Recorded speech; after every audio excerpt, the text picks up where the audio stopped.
আসসালামু আলাইকুম প্রিয় শিক্ষার্থীরা, আমরা এই পর্বে কথা বলবো নবম অধ্যায়ের পর্ব 3 নিয়ে।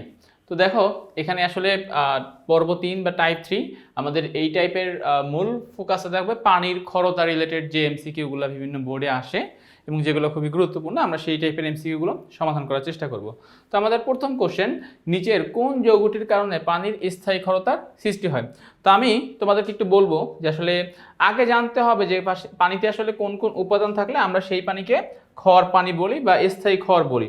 তো আমরা জানি পানিতে ক্যালসিয়াম, ম্যাগনেসিয়ামের ক্লোরাইড, সালফেট ইত্যাদি লবণ যদি থাকে তখন আমরা সেই পানিকে স্থায়ী ক্ষর পানি বলতে পারি।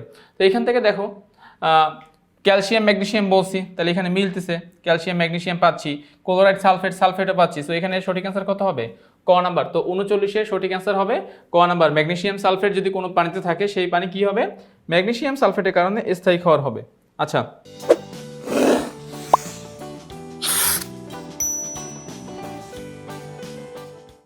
নেক্সট কোশ্চেন কি বলছে দেখো, নিচের কোনটির কারণে পানির স্থায়ী ক্ষরতা হয়? সিমিলার টাইপেরই কোশ্চেন বাট অপশন ভিন্ন। আমরা দেখি কাকে পাচ্ছি।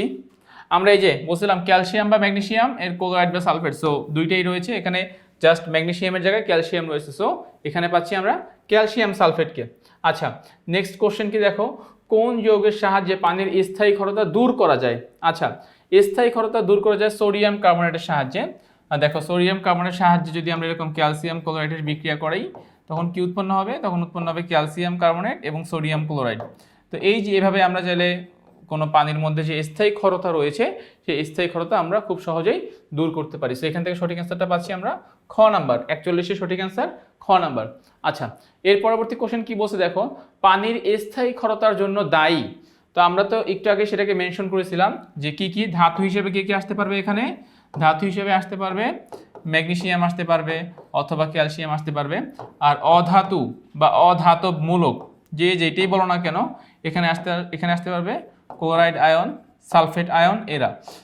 তো এবার মিলাও যে এই সকল আয়নের সমন্বয় বা এই সকল ধাতুর সমন্বয়ে কি কি লবণ তৈরি হতে পারে।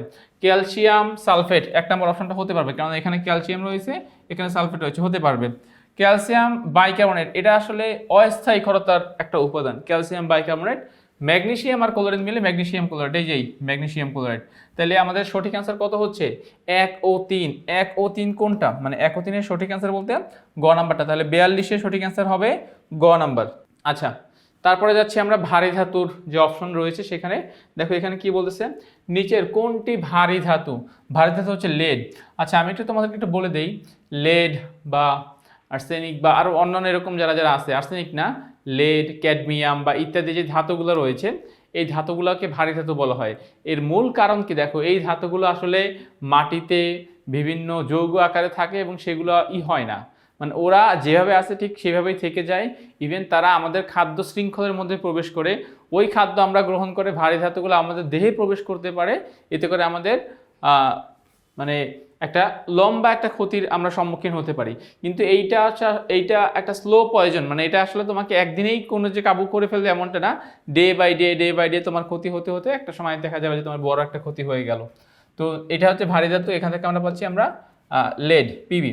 আচ্ছা, ভারী ধাতু কোনটি? এখান থেকে পাচ্ছি আমরা সিডি, ক্যাডমিয়াম। ক্যাডমিয়ামও কিন্তু ভারী ধাতুর মধ্যে পড়বে।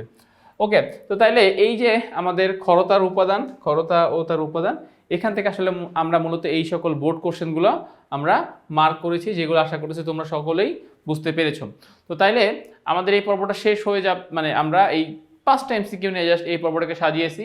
এই দেখো এত শর্ট করার মূল কারণ কিন্তু একটাই, যে সিমিলার টাইপের এমসিকিউগুলো তোমাদের সামনে উপস্থাপন করা।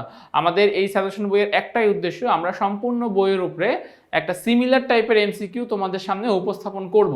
তো এই জন্য আমরা দেখো নবম অধ্যায়ের একটা গুরুত্বপূর্ণ টপিক কিন্তু পানির ক্ষরতা, সো ওই রিলেটেড যতগুলো এমসিকিউ আছে সমস্ত এমসিকিউগুলোই কিন্তু আমরা এখানে তোমাদের জন্য উপস্থাপন করলাম বা মানে আলোচনা করে দিলাম। তো আজ এ পর্যন্তই, নতুন কোনো পর্বে আবার তোমাদের সাথে দেখা হবে।